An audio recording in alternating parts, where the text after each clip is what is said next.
Ang dasal na ito ay dapat ninyong debosyonan sa araw at sa gabi. Inyo po itong dadasalin. Unahan po ng isang Ama namin, isang Aba Ginong Maria, at isang sumasampalataya. At pagkatapos ay sunod po ang mahiwagang salitang ito ng 3 ulit.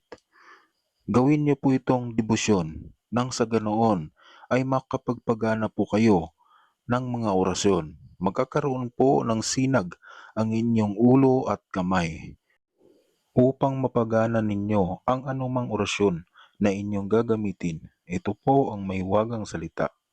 Matam, makam, mitam, mikam, matum, luam, abisumi, indigmuumo, iglasumi, omnipam, okhahe, adbinya trignum tuum, adra igusum, aok, ovov, otrunum rex die. Yan po ang mahiwagang salita na inyong babanggitin ng 3 ulit, gabi-gabi, bago po kayo matulog. Nang sa ganoon ay magkaroon po ng sinag ang inyong ulo at inyong mga kamay upang makapagpaandar po kayo ng anumang orasyon na inyong gagamitin.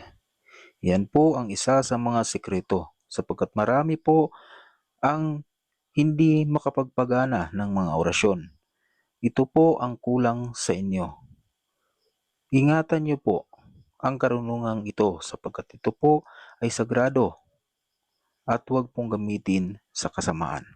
Hanggang dito na lamang po mga kapatid.